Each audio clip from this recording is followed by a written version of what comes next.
बात लद्दाख को लेकर। लेह लद्दाख में उपद्रव कैसे हुआ, किसने लद्दाख को सुलगाया है, इसकी एक एक परत खुलकर सामने आने लगी है। और इतनी भीड़ एक साथ कहां से आ गई, कैसे सिर्फ कुछ खास लोगों को निशाना बनाया गया, चुन चुन कर दफ्तरों में आग लगाई गई। और इस लेह हिंसा का नेपाल कनेक्शन भी सामने आया है। नेपाली नागरिकों को और नाबालिगों को बुलाया गया, उन्हें उपद्रव करने के लिए भड़काया गया। काफी नेपाली नागरिक पुलिस की रडार पर हैं। कौन लद्दाख को जलाने की साजिश रच रहा था? क्या देश में कोई जेनजी रूपी टूल किट को अस्थिरता की यूनिट बनाने में लगा हुआ है? क्योंकि जांच एजेंसियां और पुलिस का दावा है कि बकायदा प्लान के तहत हिंसा को भड़काया गया है और इसमें नेपाली नागरिकों की भूमिका संदिग्ध है, तो विदेशी लोगों की इस हिंसा में बड़ी भूमिका बताई जा रही है। क्योंकि अचानक इतनी बड़ी हिंसा हो गई तो सवाल भी बहुत बड़े हैं। हालांकि एजेंसियां अपना काम कर रही हैं और साजिश के तार धीरे धीरे अब खुलने लगे हैं। इस बीच ये 5 तस्वीरें भी आपके स्क्रीन पर हैं। इन तस्वीरों में देख सकते हैं कि किस तरीके से इस वक्त लद्दाख जो है वो जल रहा है, किस तरीके से दुकानों में आग लगा दी गई है, पत्थरबाजी देखने को मिली, किस तरीके से जो गाड़ियां हैं उनमें आग लगा दी गई। तो ये 5 तस्वीर आपके स्क्रीन पर। इन 5 तस्वीरों के हिसाब से, इन 5 तस्वीरों को देखने के बाद आप शायद अंदेशा लगा पाएंगे कि क्या स्थिति इस वक्त लद्दाख में बनी हुई है, किस तरीके से लद्दाख इस वक्त जल रहा है।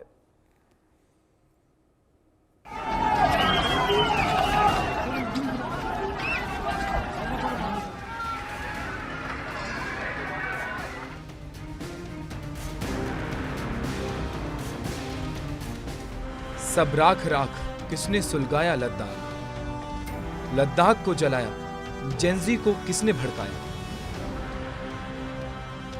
लद्दाख में आगजनी, बवाल प्रदर्शन, नेपाल कनेक्शन। जेनजी के प्रोटेस्ट की सच्चाई क्या है, किसने लगाई आग। बुधवार को लेह में हो रहे प्रोटेस्ट के दौरान हिंसा भड़क उठी। प्रदर्शनकारियों ने लद्दाख की राजधानी में बीजेपी दफ्तर और सीआरपीएफ की एक वैन में आग लगा दी। इस हिंसा में करीब 4 लोगों की मौत हो गई और लेह में कर्फ्यू लगा दिया गया। लोग हफ्तों से शांतिपूर्ण प्रोटेस्ट करते हुए भूख हड़ताल पर थे, लेकिन बुधवार को हिंसा जैसी स्थिति सामने आई। एक्टिविस्ट सोनम वांगचुक बुधवार को हिंसक होने से पहले शांतिपूर्ण विरोध प्रदर्शनों का नेतृत्व कर रहे थे। उन्होंने हिंसा भड़कने के बाद कहा, युवा पीढ़ी का आक्रोश था जिसने उन्हें सड़कों पर ला दिया। ये जेनजी क्रांति थी। कई और लोगों ने दावा किया कि लद्दाख में प्रदर्शनकारी जेनजी के लिए लोग थे। हमारे अनशन के 15वें दिन ये बताते हुए बहुत दुख हो रहा है कि आज लेह शहर में कुछ बड़े पैमाने पर हिंसा और तोड़फोड़ होने लगी। कई कार्यालयों को तोड़ा गया, आग लगा दी गई और गाड़ियों को पुलिस के आग लगा दी गई। इससे पहले मैं आपको ये बताऊं कि कल यहाँ पर जो 35 दिन के अनशन पे बैठे थे उनमें से 2 लोग अस्पताल में उन्हें ले जाना पड़ा बहुत गंभीर स्थिति में। इससे लोगों में बहुत रोष जागा और आज पूरे लेह में बंद की घोषणा की गई और फिर युवा पीढ़ी हजारों की संख्या में बाहर आ गए। कुछ लोग सोचते हैं कि ये हमारे समर्थक थे। मैं कहूँगा हमारे समर्थक से ज़्यादा, हालांकि समर्थक पूरा लद्दाख है इस मुद्दे पर लद्दाख के, मगर ये युवा पीढ़ी का बड़ास था, एक तरह का जेनजी रेवोल्यूशन जो कि उनको सड़कों पे लाया। क्लाइमेट एक्टिविस्ट सोनम वांगचुक ने नेतृत्व में लोगों का एक ग्रुप 10 सितंबर से भूख हड़ताल पर है। लद्दाख को राज्य का दर्जा देने और उसे 6ठी अनुसूची में शामिल करने की मांग को लेकर चल रहा आंदोलन बुधवार को लेह में हिंसक रूप ले लिया। एक्टिविस्ट वांगचुक ने मंगलवार को अपने समर्थकों से हिंसा से बचने की अपील करते हुए अपना 15 दिन का अनशन खत्म कर दिया। लेह लद्दाख में उपद्रव कैसे हुआ, इसकी एक एक परत खुलकर सामने आ रही है। इतनी भीड़ एक साथ कहां से आ गई, कैसे सिर्फ कुछ खास लोगों को निशाना बनाया गया, चुन चुन कर दफ्तरों में आग लगाई गई। सूत्रों की माने तो लेह हिंसा का नेपाल कनेक्शन भी है। नेपाली नागरिकों और नाबालिगों को बुलाया गया, उन्हें उपद्रव करने के लिए भड़काया गया। 20 से ज्यादा नेपाली नागरिक पुलिस की रडार पर हैं। बीजेपी ने इस अराजकता के लिए कांग्रेस पर आरोप लगाते हुए आलोचना की है। केंद्र शासित प्रदेश लद्दाख को राज्य का दर्जा देने की मांग को लेकर लंबे समय से चल रहा है, लेकिन आंदोलन बुधवार को हिंसक हो गया। अब आइए आपको प्रदर्शनकारियों की 4 बड़ी मांग ही बता देते हैं, जिसके चलते उन्होंने लेह में जमकर हंगामा मचाया। प्रदर्शनकारियों की मांग है कि लद्दाख को पूर्ण राज्य का दर्जा मिले। 6ठी अनुसूची के तहत संवैधानिक सुरक्षा की गारंटी भी प्रदर्शनकारी चाहते हैं। कारगिल और लेह अलग लोकसभा सीट बनाने की भी मांग पर अड़े हैं। इसके अलावा सरकारी नौकरियों में स्थानीय लोगों की भर्ती को मांग भी की जा रही है।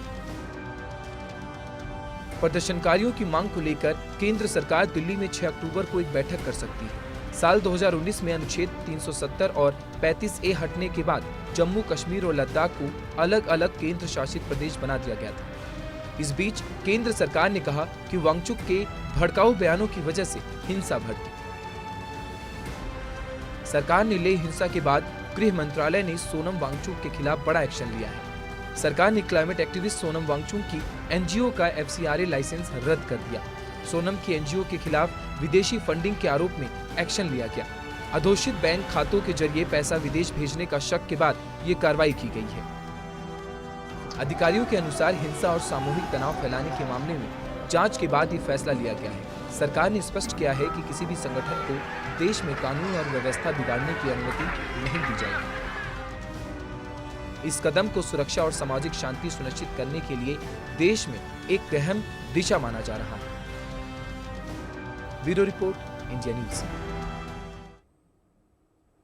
आपने खास रिपोर्ट देखी है और इसी आधार पर हमने एक सर्वे किया है और इस सर्वे में हमने अपने दर्शकों से कई सवाल पूछे हैं और ये सवाल किस तरीके से थे, ये सर्वे हमने क्या किया वो आपको दिखाते हैं कि किस तरीके से सर्वे में हमने कई सवाल पूछे। इन सवालों के आंकड़े किस तरीके से निकलकर सामने आए हैं, इन आंकड़ों को जब आप भी जानेंगे तो शायद आप भी इन आंकड़ों को जानने के बाद हैरान हो जाएंगे कि किस तरीके से इस पूरे मामले पर और जेंजी टूलकिट के मामले पर लोगों की प्रतिक्रिया निकलकर सामने आई है। सवाल नंबर 1 जो हमने अपने सर्वे में पूछा कि क्या देश में एक वर्ग जेंजी रूपी टूलकिट को अस्थिरता की यूनिट बनाने में लगा हुआ है, ये हमारा पहला सवाल था हमारे सर्वे में। और इस सर्वे के जो आंकड़े निकलकर सामने आए हैं वो अब आपके सामने आपके स्क्रीन पर आप देख सकते हैं। यहां पर हां कहा है 66% लोगों ने, नहीं कहा 11% लोगों ने, 23% लोग यानी कि कह सकते हैं थोड़े कंफ्यूज नजर आए, उन्होंने कहा कि कुछ कह नहीं सकते हैं इस विषय पर। तो ये हमारा पहला सवाल। अब सर्वे के दूसरे सवाल पर हम आगे बढ़ते हैं और हमने सर्वे में दूसरा सवाल पूछा कि लद्दाख हिंसा में हुए भारी नुकसान का जिम्मेदार कौन है। ये सवाल, ये महत्वपूर्ण सवाल। इस सवाल के आंकड़े किस तरीके से निकलकर सामने आए अब वो आपके स्क्रीन पर। ये आंकड़े हैं कि प्रदर्शनकारी 15% लोगों का मानना, शासन प्रशासन 48% लोगों का मानना, सियासी दलों को जिम्मेदार बताया है 20% लोगों ने और अन्य वजहें मानी है 11% लोगों ने।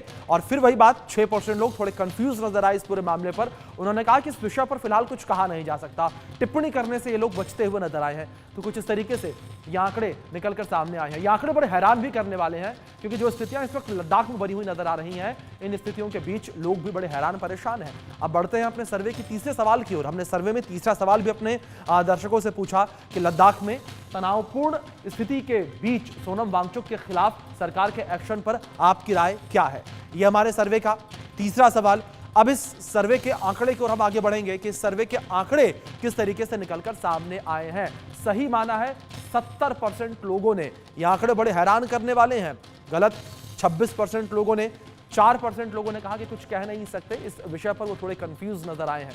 तो ये हमारे सर्वे के 3 सवाल थे और उनके ये आंकड़े थे जो हम आपको बता रहे थे कि किस तरीके से पूरे आंकड़े निकलकर सामने आए हैं। और इसी विषय पर हम बातचीत भी करेंगे, कुछ खास मेहमान हमारे साथ जुड़ेंगे, इन आंकड़ों को लेकर, इस पूरे विषय को लेकर उनसे हम चर्चा करेंगे, समझने की कोशिश करेंगे कि जो इस वक्त स्थितियां बनती हुई नजर आ रही हैं, इन स्थितियों को किस तरीके से वो लोग देख रहे हैं, इस विषय पर बातचीत करने के लिए हमारे साथ दो खास मेहमान जुड़े हैं। उनका परिचय मैं आपसे करवा दूं।